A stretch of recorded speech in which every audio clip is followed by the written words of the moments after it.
इसलिए कह रहे तुम कुछ हो रहे हो, आप कोई नहीं काट दो। ठीक है, तो अभी तक हमने क्या किया था, अभी तक हमने कितने चैप्टर पढ़ रखे हैं? लास्ट चैप्टर हमने कौन सा पढ़ रखा था? प्रोबेबिलिटी पढ़ लिया। प्रोबेबिलिटी पढ़ लिया, चलिए अच्छी बात है। अब आप लोग कह रहे हैं सर हमें एपी एंड एपी पढ़ा दीजिए, एपी पढ़ाना है। ऐसे तो एपी जीपी बहुत कुछ होता है। ठीक है, फिलहाल आपके सिलेबस में एपी है, अर्थमेटिक प्रोग्रेशन, है ना। तो आप एपी पढ़ने से पहले, जैसे कि हम सभी जानते हैं, हम जब एक्सरसाइज लगाते हैं उससे पहले हम क्या पढ़ते हैं? थोड़ी सी थ्योरी पढ़ते हैं, उसके बारे में जानते हैं। तो आज हम पढ़ेंगे arithmetic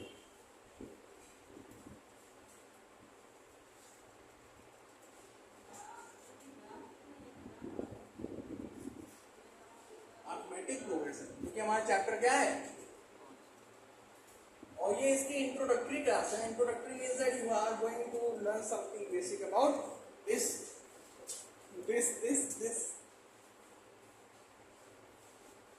chapter. Okay, so today we are going to study the arithmetic progression and सबसे पहले क्या पढ़ेंगे इसमें?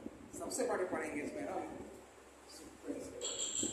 इसके बारे में, ये सीक्वेंस होता क्या है? अगर कोई पूछ ले कि सीक्वेंस होता क्या है? आप क्लास में रहते हैं, आप असेंबली में जाते हैं असेंबली में प्रेयर करने जाते हैं। पहले क्या लगते हैं? या तो छोटे से बड़ा लगाते हैं बच्चे, या तो बड़े छोटा लगाते हैं, है ना, ऐसे लगता है। ठीक, क्लास में बैठते हैं, कैसे बैठते हैं क्लास के अंदर? रोल नंबर वाइज बैठते हैं। ठीक है, मिक्सअप करके बैठ लेते हैं, है ना, या तो बढ़ते हुए क्रम में बैठते हैं तो घटते हुए क्रम में बैठते हैं। जो सीक्वेंस होता है वो क्या होता है? सीक्वेंस एक प्रकार का फॉर्म है किसी भी चीज को अरेंज करने का इन डिफरेंट ऑर्डर, है ना। सीक्वेंस क्या है? टू अरेंज द नंबर या to arrange some numbers in different order. किसी भी ऑर्डर में, डिफरेंट ऑर्डर में क्या कहते हैं उसको? क्या करने में? अरेंज करने का नंबर, उसे क्या बोलते हैं? सीक्वेंस। अब अगर सर क्या ये बढ़ते हुए घटते हुए क्रम में आप मल्टीपल फॉर्म में बैठा सकते हैं। जब कोविड टाइम आया था, कोविड टाइम तो क्या कहते थे? एक लोग यहाँ तो एक लोग 2 कदम बाद, तीसरे कदम पे, फिर तीसरे छठे कदम पे, फिर 9वें कदम पे। हो रहा था नहीं हो रहा था ना? तो वो भी तो एक सीक्वेंस ही तो था, एक ऑर्डर ही तो था ना, एक ऑर्डर। तो ऑर्डर क्या होता है? सीक्वेंस क्या होता है? To arrange some number in definite order, to arrange the number in definite order. देखो, ऑर्डर डिफिनिट होना चाहिए, कुछ ना कुछ उससे हमें पता चल रहा हो कि किस ऑर्डर में वो है। फॉर एग्जाम्पल, जैसे मान लिया हमने नंबर लिया 1 3 5 7 9 11 तो ये भी एक डिफरेंट ऑर्डर में है कि नहीं है? क्यों डिफरेंट ऑर्डर में है? क्योंकि वी आर गेटिंग, क्या मिल रहा है यहाँ पे? एक का गैप मिल रहा है ना between 2 number. We are getting a gap of 1 between 2 numbers, है ना। अब मान लिया 3 6 9 12 15 यहाँ पे क्या है? ये क्या है? ये भी तो डिफरेंट ऑर्डर में है, क्योंकि यहाँ पे 3 का गैप है एक नंबर के बीच में। तो मिल रहा है ना, हमें पता चल रहा है कि यहाँ पे कितने डिफरेंट, क्या जो ऑर्डर है उसका डिफरेंट है, या तो गैप पे चल रहा है या तो ऐसे कैसे चल रहा है, मतलब कि डिफरेंट ऑर्डर में चल रहा है। जैसे मान लिया एक नंबर लिख लिया 1 2 3 4 5, ये बढ़ते हुए क्रम में हो गया 5 4 3 2 1 0 -1 डॉट डॉट, तो ये घटते हुए क्रम में हो गया। तो एक ऑर्डर है ही नहीं, डिफरेंट ऑर्डर। और इसी डिफरेंट ऑर्डर को, जो नंबर को हम अरेंज करते हैं डिफरेंट ऑर्डर में, उसी को हम क्या बोलते हैं? सीक्वेंस बोलते हैं। समझ गए? कोई डाउट? ठीक, अब सीक्वेंस के बाद आता है सीरीज। सीक्वेंस के बाद क्या आता है? सीरीज। फॉर एग्जाम्पल के लिए एग्जाम्पल लेते हैं, जैसे कि सीरीज क्या होगा?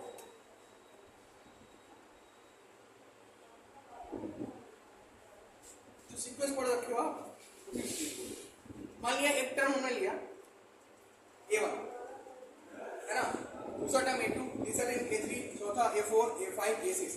मीन्स उनके बीच में प्रॉपर कुछ ना कुछ हमें डिफरेंस मिल रहा, तो वो एक सीरीज का पार्ट हो जाता है।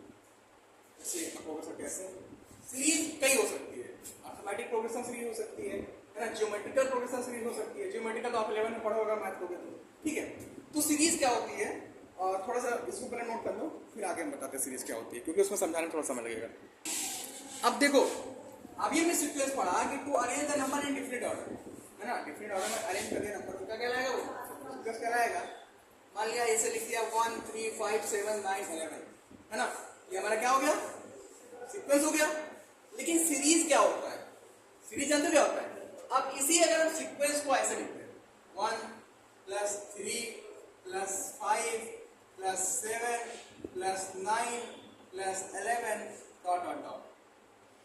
अब यहाँ क्या हो गया, क्या कर दिया हमने सीक्वेंस को, क्या कर दिया, जोड़ दिया। तो लिखो the sum of term of sequence, sequence के टर्म को जब हम क्या कर देते हैं, जोड़ देते हैं, क्या कर देते हैं, जोड़ देते हैं, तो हमें क्या मिल जाती है, सीरीज मिल जाती है ना। अब आप जब एपी के क्वेश्चन लगाओगे तो उसमें ऐसे क्वेश्चन आते हैं, प्लस के फॉर्म में आते हैं, प्लस माइनस दोनों फॉर्म में आ जाते हैं, माइनस फॉर्म में आ जाते हैं, आते ना, ठीक। तो सीरीज क्या होती है, समझ गए ना। तो सीक्वेंस को हम सम कर देते हैं, उनके टर्म को क्या कर देते हैं, जोड़ देते हैं, तो क्या कहलाता है हमारा, सीरीज कहलाता है। सीक्वेंस क्या होता है, नंबर को डिफिनिट ऑर्डर में अरेंज करना, क्या कहलाता है हमारा, सीक्वेंस कहलाता है। लेकिन सीरीज क्या होता है कि जो सीक्वेंस के टर्म है उनके सम करने को क्या बोलते हैं हम, सीरीज। तो देखो इसमें the sum of term of sequence, sequence के टर्म कोई क्या करना है, सम करने को क्या बोलते हैं, it's called series. Got it, no doubt. तो ये दो एक इंटर रिलेटेड टर्म है, आपस में इंटर रिलेटेड है। अगर सीक्वेंस से पढ़ोगे तो सीरीज नहीं समझ में आएगा, इससे सीक्वेंस मैंने पहले पढ़ा है। तो सीक्वेंस क्या होता है समझ गए ना, क्या होता है सीक्वेंस, तो arrange the number in different order, that is called sequence, है ना। And the sum of the term of the sequence is called series. अब सीरीज देखो दो प्रकार की होती है, अभी कहाँ रुके, अभी सीरीज खत्म थोड़ा ना हुआ है। अब सीरीज दो प्रकार की होती है, फाइनाइट सीरीज और इनफाइनाइट सीरीज। इतना समझ गया ना, इसको रफ करता हूँ, फिर ऊपर समझाता हूँ। फाइनाइट सीरीज है, इनफाइनाइट सीरीज।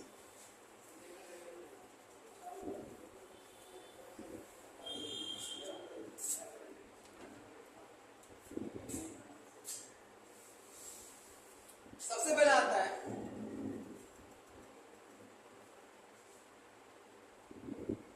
फाइनाइट सीरीज, क्या होता है। अच्छा, यहाँ फाइनाइट से पता ही चल रहा होगा कि ऐसी सीरीज जिसके टर्म क्या हो, डिफिनिट, जिसके टर्म क्या हो, डिफिनिट हो, क्या कहलाता है, फाइनाइट सीरीज कहलाता है। और जिसके टर्म इंडिफिनिट हो वो क्या कहलाता है, इनफाइनाइट कहलाता है ना। तो लिखो the series whose term is definite। For example देखो, यहां पे क्या था, डॉट डॉट डॉट था, यहां पे अभी आगे और टर्म जा सकते हो। कैसे जा सकते थे, क्योंकि के बीच गैप कितना है, 2 2 का है ना। तो 11 13 15 17 19 21 23 25 27 है, डॉट डॉट और भी आगे जाता, डॉट डॉट डॉट लगा हुआ है ना। लेकिन ऐसा सीरीज जिसका टर्म क्या हो, डिफिनिट हो, क्या कहलाता है, फाइनाइट कहलाता है। एग्जांपल के तौर पे आप देख लीजिए, 3 + 9 + 15 + 21, है ना, +27। अब इसमें आगे कोई डॉट डॉट डॉट नहीं है, आगे डॉट डॉट है, यहीं पे आगे एंड होगा। तो ये हमारी कौन सीरीज हो गई, फाइनाइट सीरीज। बेटा इसलिए सब बता रहा हूं ना, क्योंकि अब जो पेपर का मॉडल आ रहा है वो नॉर्मल क्वेश्चंस नहीं पूछता है, ऐसे देगा वर्ड प्रॉब्लम ज्यादा पूछता है, उसमें देगा कि there is a finite series. अब फाइनाइट सीरीज है तो आपके दिमाग में क्वेश्चन आएगा कि ये रुक गया, मतलब ये अनंत तक नहीं जा रहा है, ठीक है। तो ऐसे क्वेश्चन बहुत आते हैं, तो आगे जब लगाएंगे समझ में आएगा। तो फाइनाइट सीरीज क्या होगा समझ गए ना, जिसके टर्म डिफिनिट हो वो फाइनाइट हो गया, और जिसके टर्म इनडिफिनिट हो उसको क्या बोलते हैं, इनफाइनाइट, ठीक है। अगला हमारा इनफाइनाइट सीरीज का होगा, और फिर उसके बाद शुरू करेंगे एपी से, infinite series. The series whose term is not definite, yeah, is indefinite बोल दो।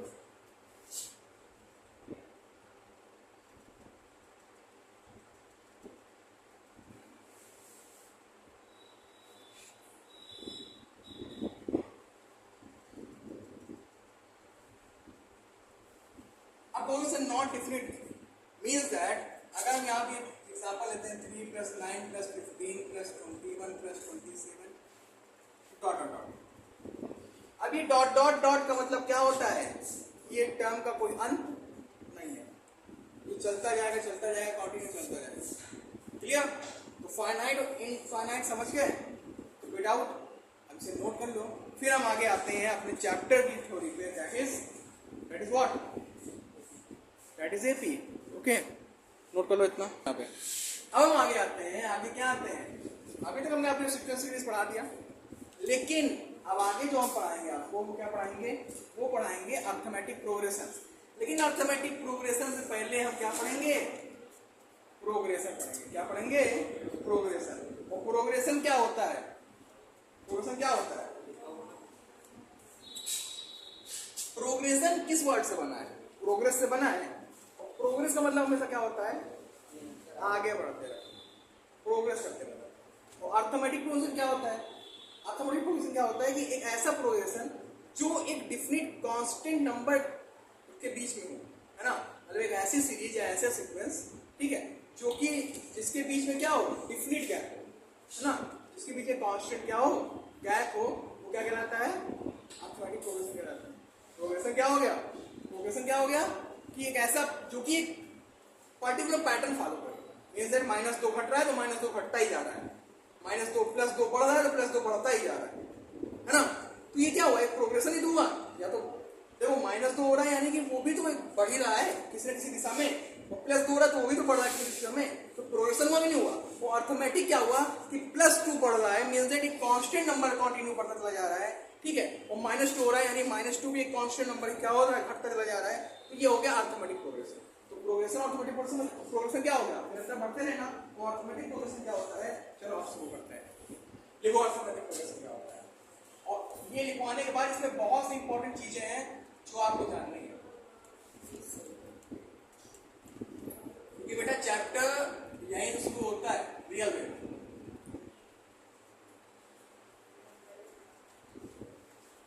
क्या होता है अर्थमेटिक प्रोग्रेशन, आदित्य नॉर्मल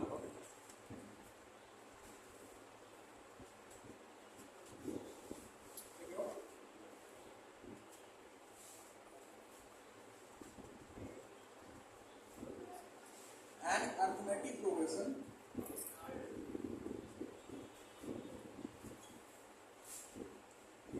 ये एक सीक्वेंस होती है ना, जिसमें ईच टर्म जो होते हैं वो डिफर होते हैं कांस्टेंट, क्या होते हैं, एक कांस्टेंट से, या तो बढ़ते हो या तो घटते हो, है ना। तो an arithmetic progression is a sequence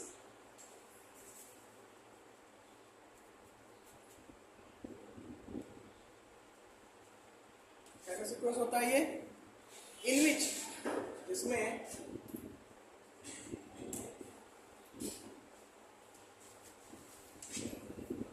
each term differ from its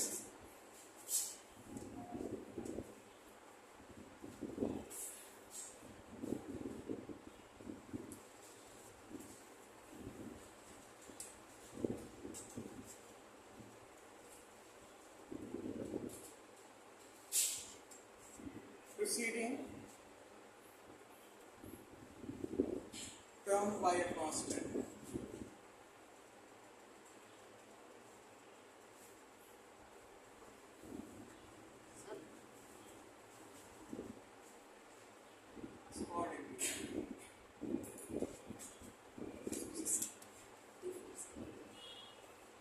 अलग होना, डिफर्स मतलब अलग। देखो एक ऐसा अर्थमेटिक प्रोग्रेशन जो कि एक सीक्वेंस है, यू कैन मीन दैट बढ़ते हुए क्रम है तो घटते हुए क्रम। एग्जांपल ले लेते हैं, देखो यहाँ पे देखना, मान लिया 3 + 5 + 7 + 9 + 11 + 13 + 15 डॉट डॉट, सीक्वेंस बन गया।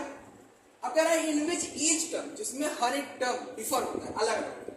देखो ये 3 अलग है, 5 अलग है, 7 अलग है ना, सब अलग अलग, सब अलग अलग ही तो है भाई, है ना। Differ from its preceding term, अपने पहले वाले टर्म से, अपने पहले वाले टर्म से हमेशा क्या होता है, ये अलग अलग होते हैं। देखो 3 क्या है, 5 क्या है, 3 से अलग है, 7 क्या है 5 से अलग है ना, सब टर्म अलग अलग, ठीक है। पाई है कांस्टेंट, एक कांस्टेंट के द्वारा, कांस्टेंट क्या है इसमें, क्या कांस्टेंट है, दोनों के बीच में कितना डिफरेंस आ रहा है,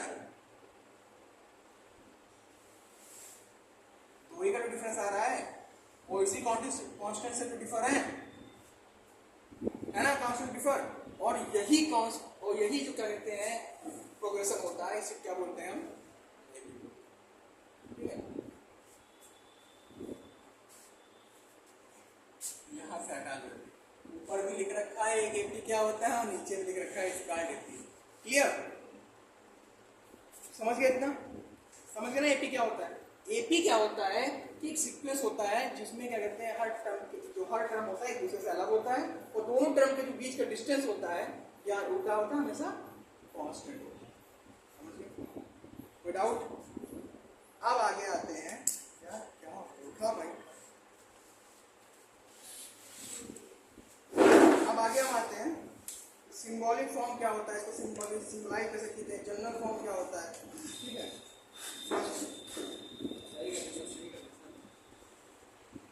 अब आगे देखो, मान लिया एक सीक्वेंस दे रखा है, कुछ ऐसा दे रखा है, A1 plus A2 plus A3 plus A4 plus A5 और plus dot dot dot,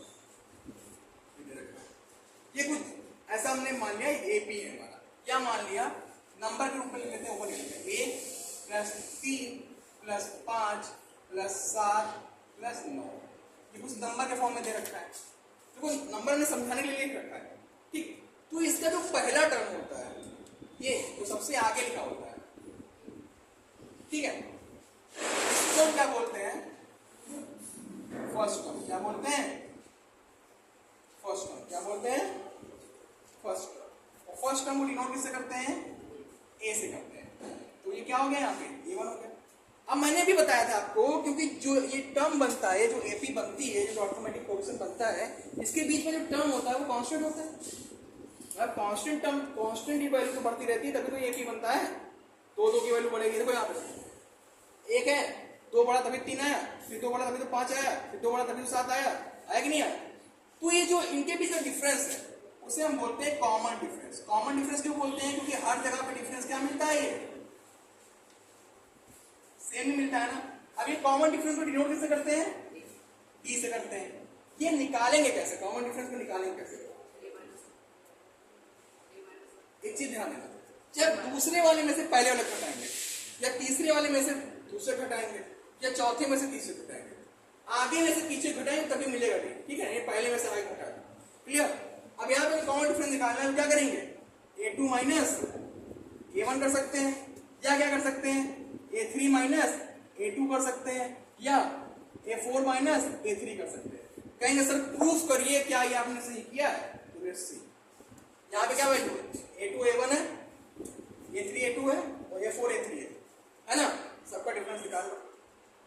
A2 की वैल्यू क्या है 3 माइनस 1, यहाँ क्या हो जाएगा 5 माइनस 3, यहाँ क्या हो जाएगा 7 माइनस 5, क्या वैल्यू मिली यहाँ पे 2, 2 एंड 2, बताया ना कॉमन डिफरेंस सेम होता है इनके बीच में, समझिए कॉमन डिफरेंस क्या होता है, जो बीच का डिफरेंस है, दो टर्म के बीच में जो डिफरेंस होता है वही कॉमन डिफरेंस कहलाता है।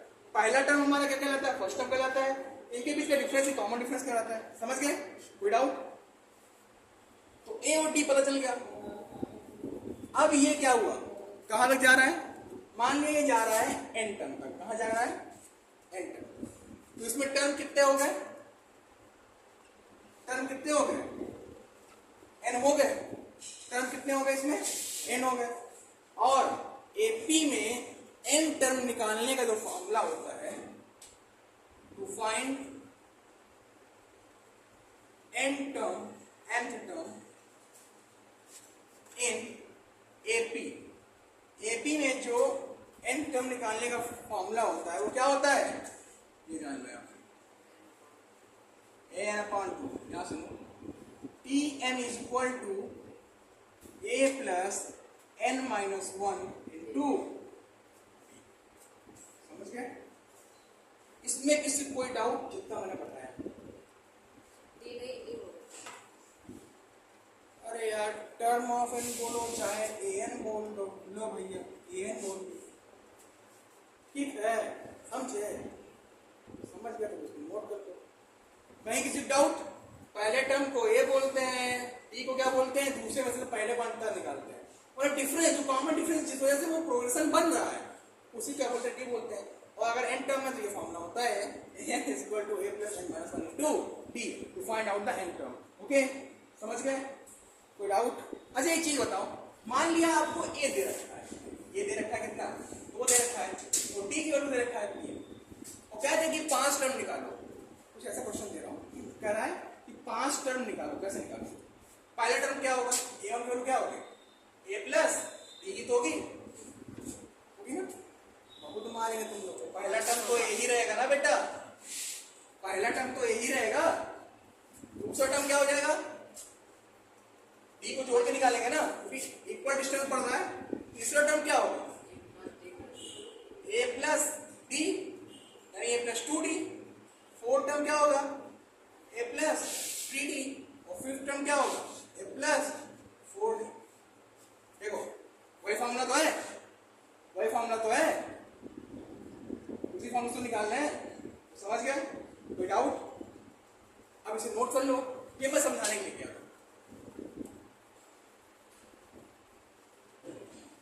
तो इतना समझ इसको नोट कर लो, फिर आगे हम आते हैं एक्सरसाइज। नोट करो इसे।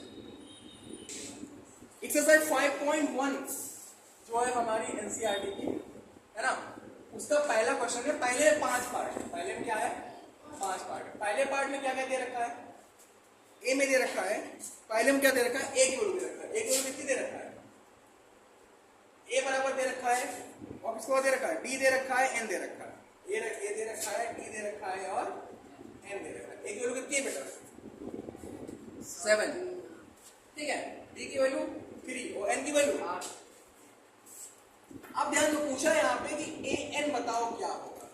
जब एन की वैल्यू 8 दे रखी है, यानी 8 क्वार्टर में हमको यहाँ क्या करना है, पता करना है, ए से कम पता करना है ना, तो हमें फॉर्मूला पता है, we know that क्या जानते हैं हम, यही कि n बराबर क्या होता है, a plus n minus 1 into D होता है, we have to find out this। अभी बताया ना, n equal to a plus n minus 1 into D. ठीक, अब देखो n पता करना है, n क्या है, 8वां टर्म पता करना है ना, a पता करना है, तो a की वैल्यू क्या है 7 प्लस n की वैल्यू क्या है 8 माइनस 1, और डी की वैल्यू क्या है 3। क्या हो जाएगा, 7 प्लस n में 7 गया, हमें पता है सबसे पहले हम स्मॉल ब्रैकेट सॉल्व करते हैं, ठीक है, तो n में 7 गया, 7 इंटू 3 कितना हो गया, 7 प्लस 7 3 21, कितना आ गया आपका 28 आ गया। समझ गए कैसे आया? तो 8वां टर्म क्या हो गया यहाँ पे 28, कोई दिक्कत नहीं। अब आगे आते हैं, फिर उसके बाद पहला क्वेश्चन तो हमने ये निकाल दिया। अब दूसरे क्वेश्चन में कह रहा है, यहाँ पे ए की वैल्यू दे रखा है, टी पूछा हुआ है, ए की वैल्यू दे रखा है और डी पूछा हुआ है। दूसरे क्वेश्चन में क्या है, डी वाला है, ए बराबर कितना है -18, डी पूछा हुआ है, एन बराबर कितना है, एन बराबर 10, और एन की वैल्यू कितनी है 0। कह रहा है कि वो कौन, बताओ डी की वैल्यू ऐसे बताओ, कॉमन डिफरेंस ऐसा बताओ है ना, कि एन बराबर 0 हो जाए जब 10 से कम है, यानी डी की वैल्यू पूछा हुआ है। हम फिर से फॉर्मूला जानते हैं, फॉर्मूला तो ये होता है ना, N equal to A plus N minus 1 into D. जब भी टर्म की बात करें तो हमें सिर्फ यही फॉर्मूला याद रखना है, क्लियर। एन की वैल्यू कितना है 0, ए की वैल्यू कितनी है -18 प्लस एन की वैल्यू कितनी है 10 माइनस 1 इंटू डी की वैल्यू कितनी है पता करना है। डी की वैल्यू मान लिया डी, अभी 0 है ना, 18 को ट्रांसफर कर तो -18 जाएगा, कितना आ गया +18 आ गया, यहाँ 10 में से 1 गया 9 इंटू डी, डी बराबर क्या हो जाएगा 18/9, यहाँ क्या हो गया डी बराबर 2, डी बराबर, समझ गए। अच्छा एक चीज देख लो, यहाँ पे कुल 4 टर्म है, इस फॉर्मूले में कुल 4 टर्म है, एन ए एन और डी, 4 है ना, तो 4 में से कोई 3 दिया है, 4 में से कोई 3 दिया है, और चौथा हमें फाइंड आउट करना है।